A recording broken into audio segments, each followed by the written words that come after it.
I want to share with the world a few things that I have learned this past year.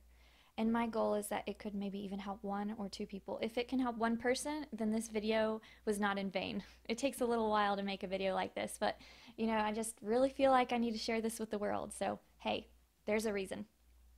The first thing that I've learned is in your career, whoever you are, there's not just one thing that you're good at, one career path that you're good at. I don't believe that. I believe that each one of us has the potential to be good at a handful of things. And I think you won't really even know what you enjoy the most unless you try multiple things. And perhaps you're in a career that you love, and that is so great if you are. But a lot of people are in careers that they hate, and they feel like there's no way out. And in reality, there is a way out. They just have to trust themselves and believe in themselves enough to try different things and know that there are multiple things that you can potentially be good at if you put in the effort to learn. Something that I am more passionate about than teaching piano is helping people to find their goals and helping people to pursue the things that they're good at. I was considering it this certain morning last week, and I went into a lesson with one of my adult students, and in the lesson, she turned to me and she said, "Lydia, you are so much more than a piano teacher." She said, "You're a life coach."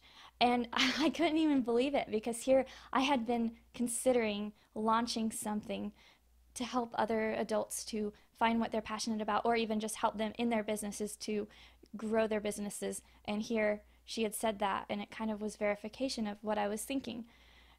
But I guess what I gain from this, and what I hope that other people can gain from this, is that there are so many different possibilities in your future, and you will never know what those are if you don't just take the leap and try something, then try something else. Don't be so afraid of failure that you never take that leap. It's so important to be able to go forward one step at a time and be willing to try a bunch of different things. And don't settle on the mediocre job of 9 to 5 where you're not happy. You don't want that. I have 3 little things for you that have helped me when I consider the next year and making it the best year ever. And this is not talking about goals. This is just talking about thinking of this last year and how I can make this next year even better than the last year. The first one I heard actually first from Tim Ferriss, one of his podcasts, and that is that 20% of the people and experiences in your life, or even just recapping this last year, make up 80% of your happiness, the happiest moments during that year. So go back and think about the 20% of the people and the different experiences that you had that made you the happiest. Write all of those down, and here you have a method for success in the next year. Maybe you can even make that 20% number rise a little bit. You can flip that around as well, and you can say 20% of the people and experiences this last year that you went through make up 80% of the negative moments in your year.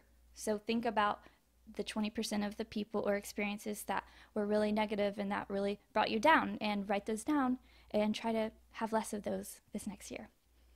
The second thing that has been very helpful for me is this little quote that says, "You are the average of the top 5 people in your life."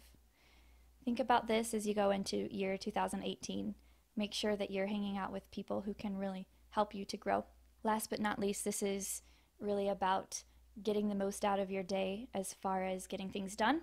And that is that the time 5 to 9, whether in the morning or at night, can be the most productive time in your day. This is really interesting, and it especially applies to those of you who have 9 to 5 jobs.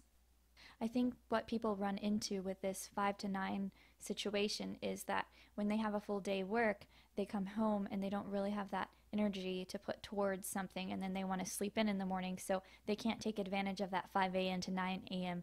that they actually would be able to take advantage of if they had the energy. So I think that you kind of have to even dig a little deeper than just this 5 to 9. This is a great thought, and I think it's really good to think about, because it can help you to say, like, how can I go through my day at work so that I can leave some energy so that I can do these things that need to get done, whether around the house, whether it be you want to work on something for yourself, like a musical instrument, or you want to learn how to weld. I don't know. I mean, it could be so many different things, a series of things, but whatever it is that helps you with your happiness. Maybe you do really want to go off on your own and start your own business. And if that is so, then this 5 to 9 is going to be very helpful for you if you can figure out a way to have enough energy either in the morning or at night to really use this 5 to 9.